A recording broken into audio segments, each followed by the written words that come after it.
So we just got back to the hotel room, taking a little bit of break, warming up. I wanted to touch a little bit on this hotel rumor that's been going around where there was word that from the Ottawa police allegedly that the government was trying to block hotel rooms, cancel rooms for people, make it so that people traveling in to Ottawa were unable to have hotel rooms and stay here for the weekend for the protest, trying to keep the numbers low, trying to limit the amount of people. That was essentially the rumor. And we did our best as a team to try and figure this out, to try and dive through it a little bit. We called the police themselves to try and get a little bit of insight from them, get a statement. Basically got passed around to an email, and when you email the particular email they gave us, it just kind of goes to this auto response saying like we have no statements on anything. So there wasn't much going on there. We called about 10 to 12 different hotels in the area, and they all kind of responded with this sort of canned response of like, yeah, there's going to be no rooms until next week. And a lot of them were just saying everything's booked. Just can't. There's not going to be no access. Like it was just everybody's kind of saying the same thing, but nobody wanting to give any details. And so after that, I ended up getting in touch with a friend of mine who's bringing his family up here, who had told me that he got his room canceled as he was on his way up. So essentially what I'm going to show you here is the email he received when he was on his way up. And this is from the Hilton Garden Inn in Ottawa downtown. Dear guest, with the current situation and demonstration in the downtown core, many streets are closed, preventing both customers and team members from accessing the hotel. In view of this exceptional situation, it is with deepest regards that we are forced to cancel your reservation with no cancellation fee for the upcoming weekend. We appreciate your understanding and are looking forward to welcoming you back to our hotel and our nation's capital in the near future. So to be fair here, there are several areas where the police have blocked off, set up their various blockades. It is much, much, much more difficult to access certain areas of downtown, not because of truckers, because of police blockades. If you were to ask me, having walked those streets, was there any necessity for them to block off these streets? I would say absolutely not. The only thing that they might be preventing is having more trucks pull in and set up a one-lane, I guess, rally of trucks of sorts that would park there, which would limit the amount of space that there is on the street. However, people, like the trucks are not blocking anything where nothing can get through. The only place where that is happening is down on Wellington Street, which is right beside Parliament.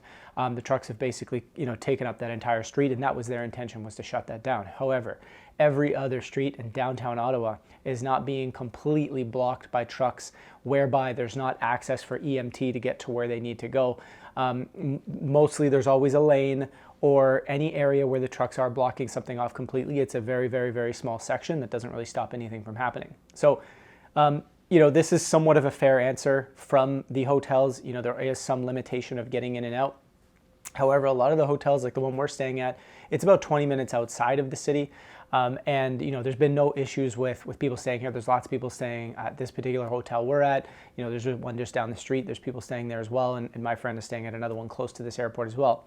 He did call the hotel itself to get some information about this particular situation. Here's a recording that I found to be quite interesting. I got an email telling me that my reservation was canceled, and then I just spoke with another lady that says my reservation is still there, and so I wanted to speak with you to ensure that I have a room tomorrow because I'm coming up with my family and young daughter, and it's a long drive, so I want to ensure that I have... Sir, this is not a good time to come to visit Ottawa because of the protest, especially in the downtown.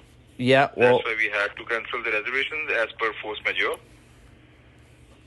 So are you saying if I... Well, I don't mind that, so can I... Is a reservation there or not? No, it's not, sir. So you're telling me that you canceled my reservation? Yeah, the hotel canceled, not me. Right, so what's going on with that? One person's telling me I have a room, now you're telling me I don't have a room? So call after 7 in the morning and talk to the management, front office manager or GM, general manager. They'll let you know. So what have they told you so far?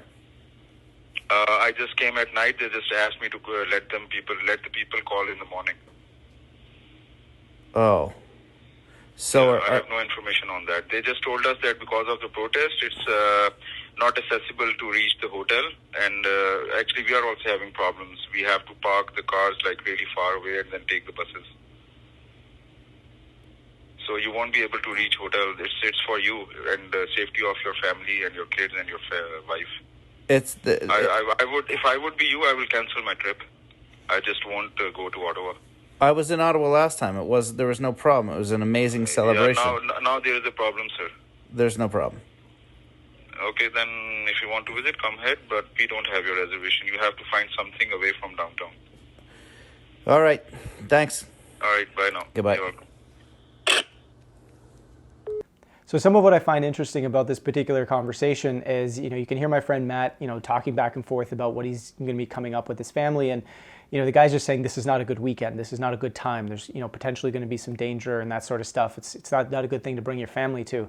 And, he kind of pushes back with, I was there last time. It really wasn't that bad. And then the guy responds with, oh yeah, no, but things have changed. It's dangerous now. There is no danger here. Like we've walked around this both last night, tonight. Our team has been here for many, many days. People we know on the ground covering this, people we know just attending this. Nobody has seen anything dangerous whatsoever. The word coming from police that are not just on the ground right there is making this sound like it's a dangerous situation, that it's really bad. But when you're actually there and you're actually looking at everything, none of the police are concerned. None of the police are worried. None of the police have anything to do except for answer simple questions like, hey, where's the closest coffee place, right? Nothing is happening. This is a whole bunch of people here having a good time, doing what it is that they feel they want to do and need to do to get towards what it is they believe in. And that's it. That's what's happening here. So when we hear the media, when we hear mainstream media consistently push on this idea that there's something dangerous or something weird going on here, this seems absolutely outrageous. Like it's so egregiously false. I don't even know what to say about it. We spent about 3.5 hours or so in and around on the ground today as things swelled up. There was probably about 15,000, maybe as high as 20,000 people. It's a little bit hard to tell.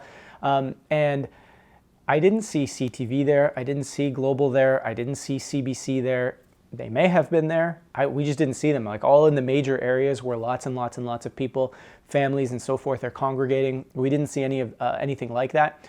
Maybe we'll end up finding out that they were kind of there undercover and you'll see a bunch of footage. But for the most part, people gathering images of the type of people that are there, the type of events that are going on, the kids playing and the bouncy castles and all these different things. The mainstream media doesn't seem to be showing this sentiment, because I think if they did, there would be a very different perspective about what is happening down there.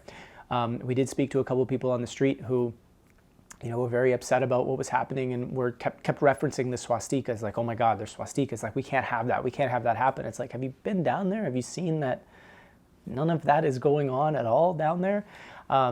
So it's an interesting moment, but for the most part, we're going to continue to look into this hotel story a little bit further, and if we have any updates, we'll definitely bring them your way.